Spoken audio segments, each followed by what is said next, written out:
al-alfadh, mabahith kuu za kwenye dalalatu al-alfadh. Kwa mabhath ya kwanza inayosomwa kwenye usulul fiqh ndani ya kipengele wa kaifiyatul istifadat minha ni mabhath ya dalalatu al-alfadh, mabhath ya dalalatu al-alfadh ambapo vinavyofundishwa ndani ndivyo hivyo tulivyoorodhesha kwa ujumla. Ama mabhath ya pili ambayo inafundishwa kwenye kaifiyatul istifadat min al-adilla ni mabahithu at-ta'arudi wat-tarjih, mabahithu at-ta'arudi wat-tarjih, mabahith ya at-ta'arudi wat-tarjih, mabhath ya dalili zimegongana wat-tarjih na kuipa nguvu kati ya hizo zilizogongana moja juu ya nyingine. Hapo kwenye mabhath hii utasoma al-adilla al-adilla al-muta'arida, utasoma kaifiyatu at-tarjih, utasoma an-nasakh, utasoma pia kaifiyatu al-jam' baina al-muta'arida min al-adilla. Hizi mabhath mbili, dalalatu al-alfadh na mabhath ya at-ta'arud wa at-tarjih, ndizo mabhath zinazohusiana na kipengele cha kaifiyatul istifadati minha, kaifiyatul istifadati minha.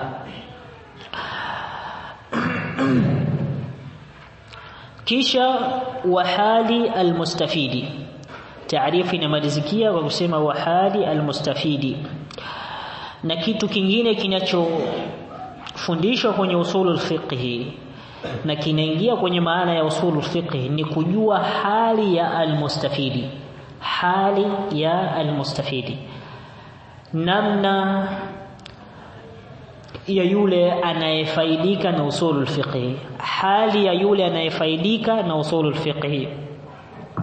Almustafid, wengi wanasema almustafidi ni almujtahid, lakini maulama wakati wanaweka neno almustafid hawakuweka neno almujtahid, walikuwa na makusudio nje ya kuishia kwenye almujtahid peke yake, kwa sababu ilikuwa ni kama anakusudiwa mmoja tu peke yake, wasingezungusha kuelezea wahali almustafid, wangesema tu wahali almujtahid. Almuhim, wakisema wahali almustafid, المستفيد ni wawili. المستفيد حقيقي ambaye ni almujtahid, والمستفيد حكمي ambaye ni almuqallid. kwenye wahali almustafid anayefaidika na usul alfiqh alladhi yastafidu bi usul alfiqh, anayefaidika na usul alfiqh ni watu wawili. Wa kwanza ni almujtahid, huyu kufaidika kwake na usulul fiqh anafaidika kiuhalisia, kihakiki, yeye mwenyewe ndiye anayefaidika na usulul fiqh. Lakini wa pili ni almuqallid, almuqallid anafaidika na usulul fiqh kihukumu, anafaidika na usulul fiqh kihukumu. Kwa nini? Kwa sababu yeye anafaidika na usul fiqh kwa kupitia mujtahid, anafaidika na usul fiqh kwa kupitia mujtahid. Anakwenda kumuuliza mujtahid jambo fulani hukumu yake nini, mujtahidi anamwambia jambo fulani hukumu yake ni kadha.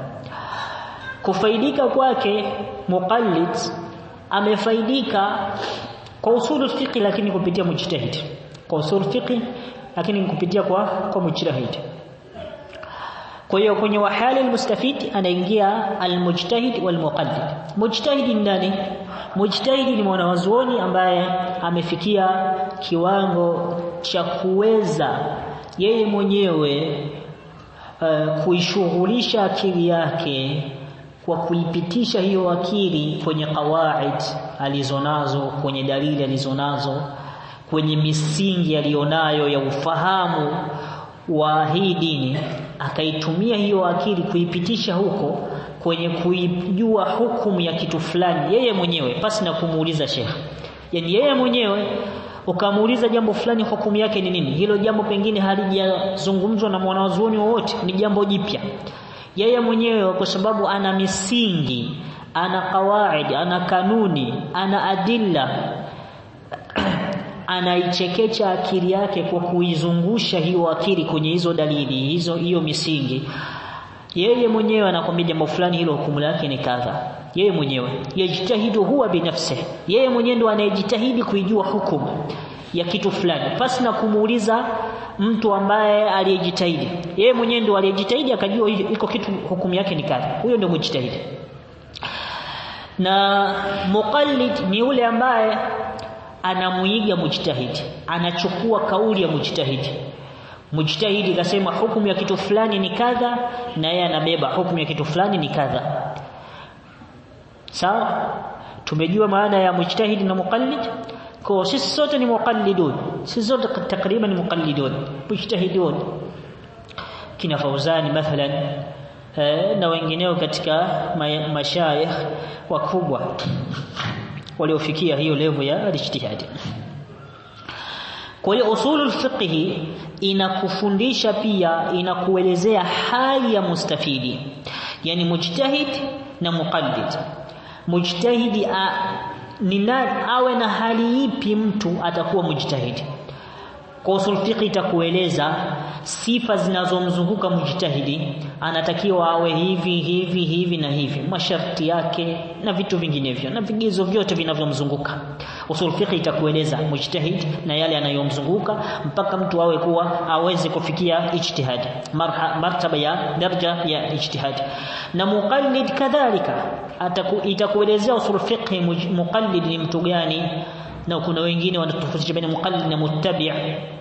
Ala kulli hal muqallid yule ambaye anafuata kauli ya mujtahidi kwenye masail, kwenye mambo mbalimbali, alivyohukumu mujtahidi naye anapita juu ya hukumu ya mujtahidi kwa kuichukua hukumu hiyo, si kwa yeye mwenyewe kuishughulisha akili yake kujua hukumu ya hilo jambo.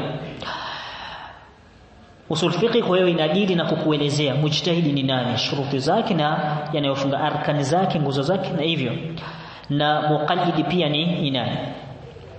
Kwa taarifu hii ya usul fiqh sasa, kwa taarifu hii ya usul ya al-Qadhi al-Baydawi tunapata kujua kwamba usulul fiqh inakusanya, inazunguka kwenye mambo matatu. Usulul fiqh inadili na mambo matatu. Kwenye taarifu hii ya al-Qadhi al-Baydawi tunajua kwamba usulul fiqh inadili na mambo matatu. Jambo la kwanza ni kuzijua al-adilla al-ijmaliyah, kuzijua al-adilla al-ijmaliyah. Na mabhath kuzijua adilla al-ijmaliyah kwa maana kuijua hizo dalili kama tulivyoelezeana, muttafaq alaiha wal mukhtalafu fiha, zote kwa ujumla kuzijua. Na mabhath ya usuli kwenye hizi adilla, kuzijua kwake anafuatilia kwenye nini. Mwanazuoni wa usul fiqh anaposimama kwenye maarifati dalaili al-fiqh ijmalan, maarifati al-adillati al-ijmaliyah, kwenye kuzijua kwake hizi dalili za ijmali, anazunguka kwenye kufahamu upande upi. Anazunguka kwenye kufahamu hujjiyatiha, yani wa adam hujjiyatiha wa adam hujjiyatiha wa ma ya'ridu 'alayha. Mabhath ya usuli anachokichunguza wanazuoni wa usul fiqh kwenye hizi dalili za ijmalia, Qur'an na zinginezo, anachokichunguza ni kujua katika hizi adilla ni ipi tu'tabaru hujja na ni ipi yu'tabaru hujja na ni ipi la yu'tabaru hujja.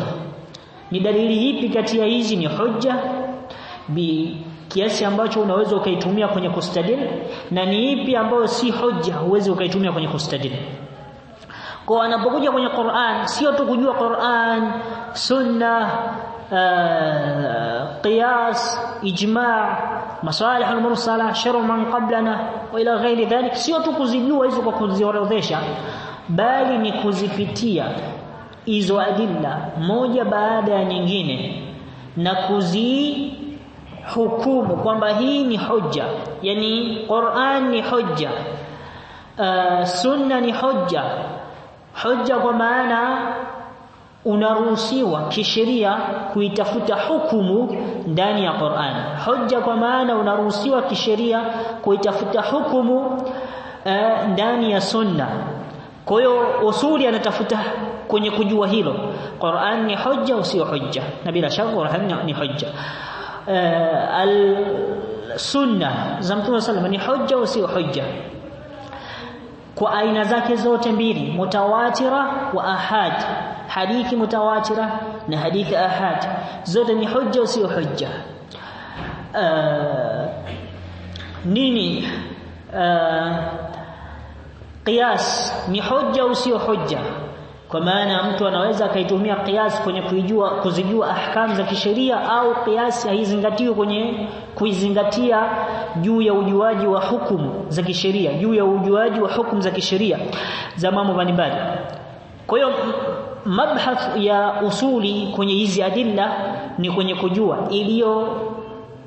inayohesabika kuwa ni hujja kati ya hizo na ile ambayo inahesabika kuwa ni hujja. Na tukasema kwenye hizi adilla Sheikh atakuja kuzielezea mbele kwa ufafanuzi wake, lakini kwenye hizi adilla kabla ulivyosema kuna ambazo ni muttafaqun alayha, yani ni muttafaqun ala madha, ala hujjiyatiha.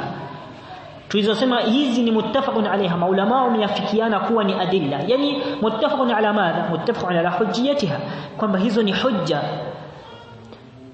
zinafaa kuzitumia kuwa ni hujja, na ukahukumu masail mbalimbali kwa hukumu ya kisheria kutumia hizo dalail. Ama zile mukhtalafu fiha, dalili ambazo wamekhtalifiana zile, sasa zitahesabika kuwa ni hujja upande wa zile madhahibu ambazo wamehesabu kuwa ni hujja. Ama upande wa madhahibu wamehesabu kuwa hii bwana kwetu si hujja, ndio pale utakuta kitu wamekhtalifiana, huyu anasema kadha, huyu anasema kadha. Yani mathalan tulitolea mfano kwenye shar'u man qablana, shar'u man qabla tutolea mfano hilo.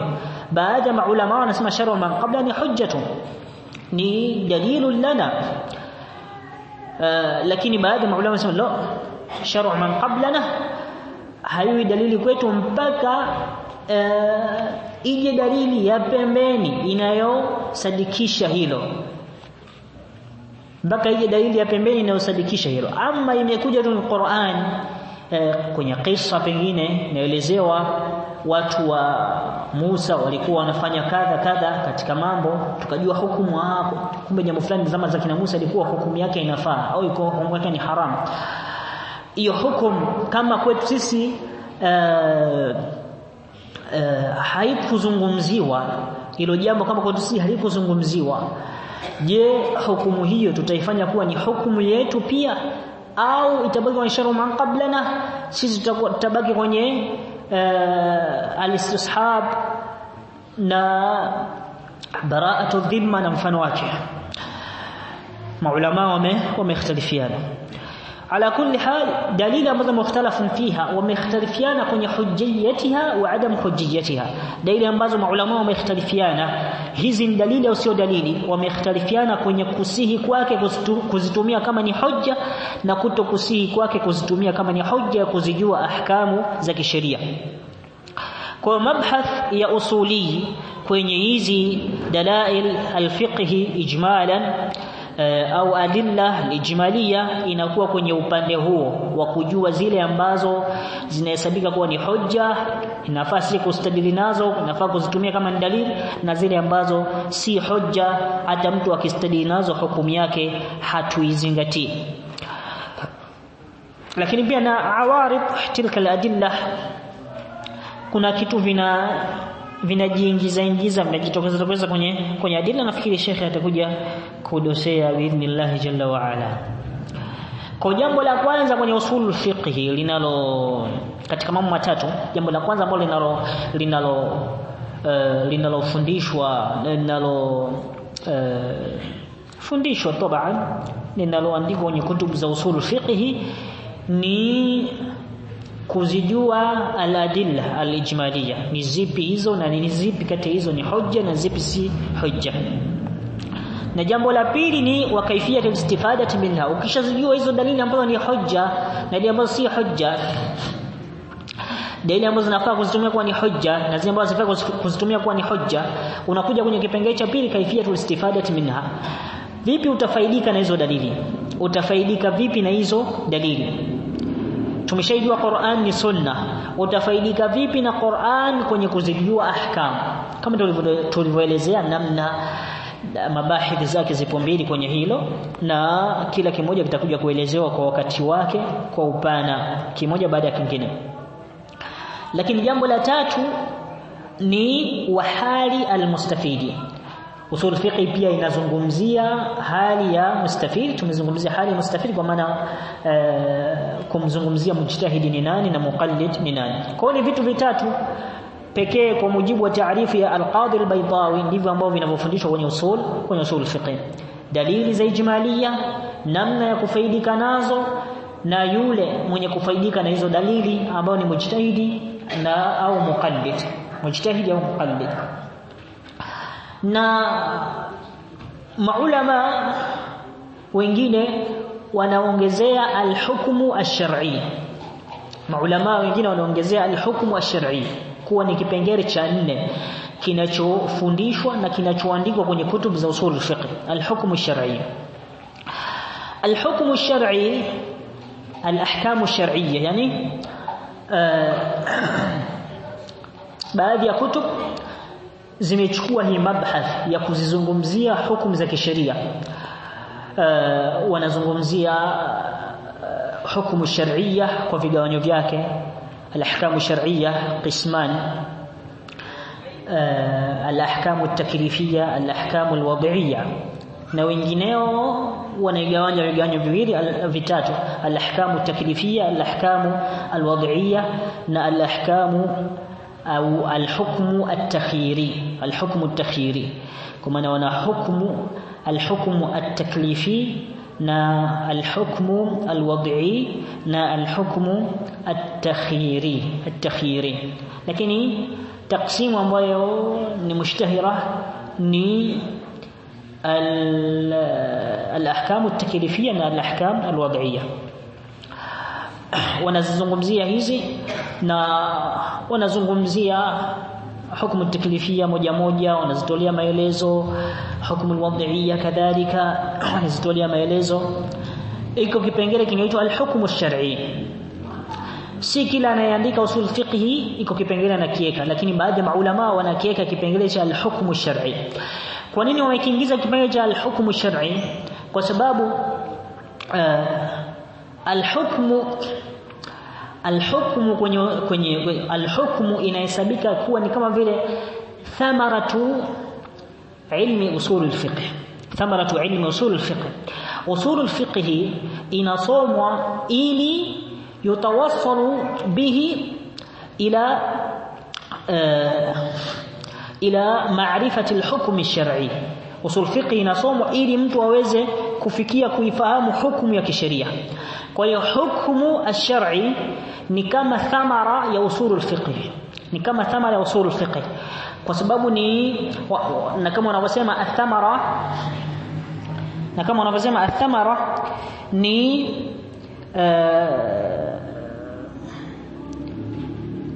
thamara thama ni kama vile tabi' inafuata matbu'. Thamara ni kama vile tabi' inafuata matbu' wake. Kwa hiyo naye pia anaelezewa kwenye usulul fiqh kwa zingatio hilo, liannaha thamaratul adilla wa thamaratu shay tabi'atun lahu. Kwa hiyo mpaka hapa sasa natakiwa tufahamu sote usul fiqh inadili na nini. Yani hii ni muhimu sana kujua usul fiqh inadili na nini. Ni fani ambayo inazunguka kwenye kuzungumzia nini? Ni fani ambayo inazunguka kwenye kuzungumzia nini? Tunasema kitu cha kwanza usul fiqh inazungumzia nini? Kitu cha kwanza usul fiqh inazungumzia nini? Al-adilla al-ijmaliyya, si ndio? Kitu cha pili nini? Kaifia ya kustafidi. Na kitu cha tatu hal almustafid, hal almustafid. Sawa sawa. Na kitu cha nne ambacho baadhi wanakiongeza nini? Alhukmu alshar'i. Sawa sawa. Tayeb, tunaama kwenye taarifu ya Al-Qadhi Al-Baydawi, tunakwenda kwenye taarifu ya Ibn Muflih Al-Hanbali. Anasema mimman nadhara ila ma'nahu al-ismi, na katika walioangalia kwenye kuitolea taarifu usul fiqh kwenye maana yake ya al-ismi, tulieleza makusudi ya maana al-ismi na makusudi ya maana al-wasfi, na kwamba maana ya al-ismi ni kukielezea kitu chenyewe kama chenyewe kwa kupitia hakikato, kwa kupitia hakikatihi, kukielezea kitu chenyewe kama kupitia hakikatihi. Ama al-maana al-wasfi ni kukielezea kitu kwa kutaja sifa zake zinazokizunguka iko kitu, kukielezea kitu kwa kutaja mukawinati zake. Okay, hiyo ndio al-maana al-wasfi. Maana al-wasfi ni ile ya Al-Qadhi Al-Baydawi. Ama maana ya al-ismi ni hii ya Ibn al-Muflih Al-Hanbali, ambaye anasema usul fiqh ni حيث عرفه pale alipoiarifisha بانه kama usul fiqh ni al-qawaid allati qawaid ambazo yatawassalu biha, humfikisha mtu kupitia hizo usul fiqh ila istinbat al-ahkam ash-shar'iyya, kwenye kuzitoa hukumu za kisheria al-far'iyya za kimatendo, al-far'iyya za kimatendo. Tunazitoa hizo ahkam kwenye nini? Kwenye adilla. Sawa sawa. Kisha tunaama hapo, tunakwenda kwenye watamamu taarif al-mukhtar indahum, kwa sababu tamamu taarif al-mukhtar indahum aliyoichagua yeye Sheikh Muhammad Hassan Nuruddin, taarifa aliyoichagua ndio hiyo ya Ibn Muflih Al-Hanbali, isipokuwa ameiongezea tu kitu cha ziada kwa mbele. Anasema watamamu taarif al-mukhtar indahum, na ukamilifu wa taarifu iliyochaguliwa kwa wao, yani kwa baadhi ya maulama wa usul fiqh, si wote. Kuna baadhi ya maulama at-ta'rif al-mukhtar indahum ta'rif al-wasfi, kama taarifu ya Al-Qadhi Al-Baydawi, taarifu ya Fakhr al-Razi na wengineo, kina al-Murdawi na wengineo, walipokuwa wanaiarifu usul al-fiqh.